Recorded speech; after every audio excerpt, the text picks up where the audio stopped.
Hello and welcome once more to Red Gaming Tech. My name is Amata. Today is the 3rd of April and this time I have some rather interesting speculation for you regarding Windows, as we've had some rather interesting comments coming from one of Microsoft's top engineers who goes by the name of Mark Russinovich, who has basically said that, well, a open source Windows is not actually that out of the realms of possibility.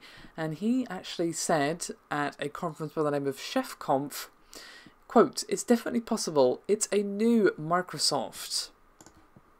Now, just to give a little bit of backstory here before I continue, basically, ChefConf is a huge gathering for tech geeks that set up and operate many machines needed to drive websites, smartphone apps, etc., etc., etc. So it's a hub for the people who are basically at the core of things.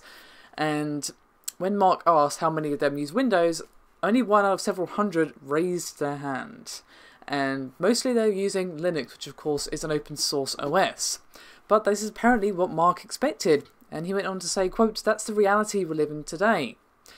Many companies are now relying on open source code, and that might mean that Microsoft must embrace it too."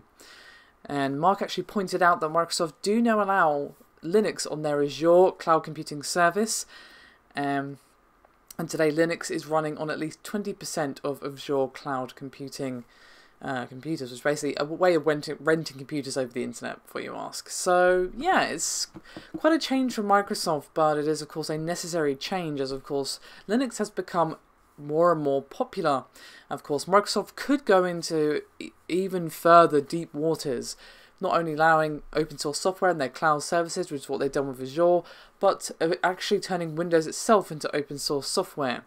And he went on to say, quote, "Every conversation you imagine about what we should do in our software, open versus not open versus services, has happened."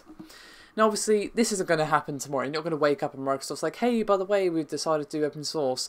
Windows is still a huge part of their revenue stream. And obviously making such a complex thing as an operating system open source isn't easy. And he went on to say, quote, "If you open source something but it comes with a build system that takes rocket scientists and 3 months to set up, what's the point?" Now, they are kind of testing their toes a little bit. They are already giving the one version of Wave Windows for free, that being, of course, Windows 10 if you own 7 or 8, and of course, even if you have pirated 7 or 8, they will be giving you the free upgrade to Windows 10. They are not giving away the actual underlying code, of course, but they are giving away a major entry into their operating system service away for free, regardless of if you actually legitimately own Windows 7 or 8. And of course, they have open sourced .NET, and of course, they've allowed Linux onto Azure and things like that. And that definitely shows you how much Microsoft is paying attention to the open source market and the fact that Linux has become such a huge contender. And to be honest, even outside of actual, PCs, you've got open source OSs on mobile phones like the Google Android thing, and they're running many of the world's mobile phones, tablets, and whatnot. So there is a huge open source market, and it could actually benefit Microsoft in more ways than one. It could even expand the use of their OS. Open code is easier to test, easier to build, and basically means it will be more widely used. As I said, they have actually made .NET open source, which is basically a way of building online applications. And as I said, that is free for people to basically take and change as they wish.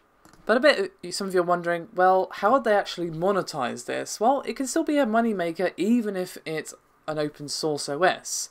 For example, the way Linux works is that the code is freely available, but many of the world's businesses still need a vendor who can package, distribute, and update the OS. That's exactly how Linux does things, and Android as well.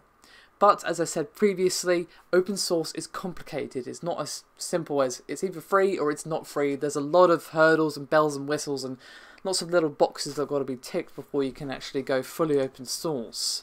To be honest, the fact that even Microsoft are even considering open source, that is even a possibility for that question to be raised, just shows how much they've changed. That just simply would not have come up a couple of years ago. It just shows you how much the market has changed, how much that the popularity of open source OSs in both PC and mobile spaces have changed things, and how much they've made Microsoft sit up and go, "Hey, do you know what? We can't ignore this open source thing." As I said, they've made Azure open source as well as .NET, and making an OS open source isn't as simple as just flicking a switch or whatever. But it's definitely possible, and it's not actually that out of the ordinary. It's not that far-fetched for this to happen. It's probably not going to be happening with Windows 10, but next one is possible. They definitely seem to be testing those waters with other things outside of Windows, and of course making Windows free for the first year.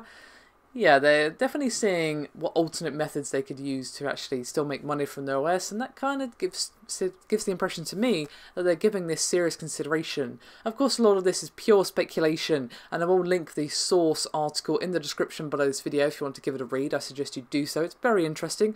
I've given you the best bits, shall we say, but there's a lot of information here that I've kind of skimmed over because, well, there's a huge amount of it, but I suggest you give it a read as it's very interesting, and after you've done that, come back here and tell me what you think. I'll see you next time.